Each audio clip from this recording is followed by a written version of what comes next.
दोस्तों, रामायण और महाभारत में ऐसी कई कहानियां हैं जिसमें महाबली हनुमान जी ने दूसरों का घमंड तोड़ा। विशेषकर महाभारत में भगवान श्री कृष्ण ने हनुमान जी के द्वारा ही अर्जुन, बलराम, भीम, सुदर्शन चक्र, गरुड़ एवं सत्यभामा का घमंड तोड़ा था।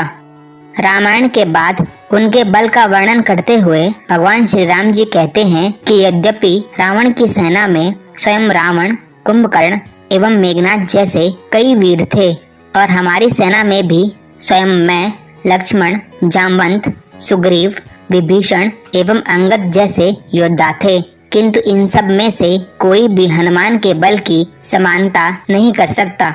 इतने बलवान होने के बाद भी हनुमान जी अत्यंत विनम्र और मृदुभाषी हैं एवं अहंकार तो उन्हें छू भी नहीं सकता। इस पर भी रामायण में एक ऐसी कथा है जब हनुमान जी को क्षणिक भर के लिए घमंड हो गया था। ऐसी ही एक कथा तब की है जब भगवान श्री राम अपनी सेना के साथ सागर तट पर पहुंच गए थे। समुद्र पर सेतु बांधने से पहले विजय का आशीर्वाद प्राप्त करने के लिए भगवान श्री राम के मन में भगवान शिव की पूजा एवं उनका शिवलिंग स्थापित करने की इच्छा हुई। तब श्री राम ने हनुमान जी से कहा कि काशी जाकर एक दिव्य शिवलिंग ले आएं ताकि वे उसे यहाँ स्थापित कर सकें।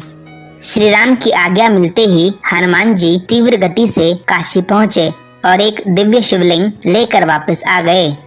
उसी बीच पूजा का मुहूर्त निकलते देख भगवान श्री राम ने वहीं रेत से एक शिवलिंग की स्थापना की और उसकी विधिवत पूजा शुरू ही करने वाले थे कि तभी हनुमान जी शिवलिंग लेकर आ गए।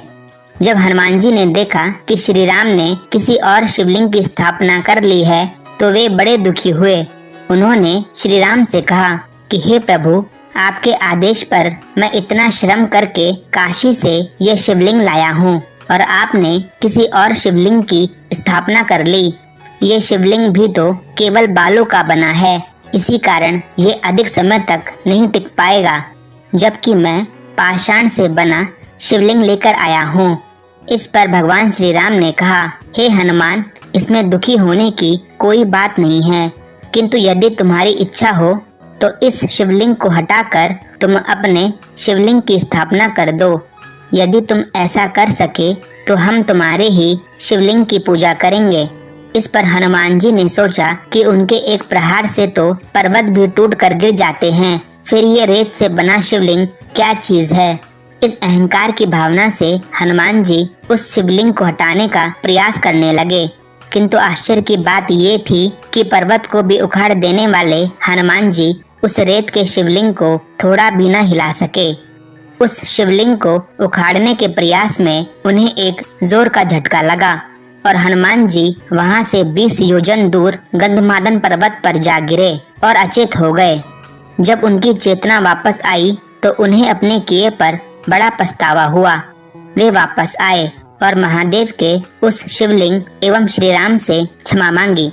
श्री राम ने उस शिवलिंग का नाम रामेश्वरम रखा और उसके पश्चात हनुमान जी का मान रखने के लिए उनके द्वारा लाए गए शिवलिंग को भी वहीं कुछ दूर पर स्थापित कर दिया। श्री राम ने कहा, हे महाबली, तुम्हारा श्रम व्यर्थ नहीं जाएगा। आज से ये शिवलिंग तुम्हारे नाम पर हनुमदीश्वर के नाम से विख्यात होगा। मेरे द्वारा स्थापित किए गए रामेश्वर ज्योतिर्लिंग की पूजा करने से पहले तुम्हारे द्वारा स्थापित किए गए हनुमदीश्वर शिवलिंग की पूजा करना आवश्यक होगा। जो ऐसा नहीं करेगा उसे रामेश्वरम महादेव के दर्शन का फल प्राप्त नहीं होगा।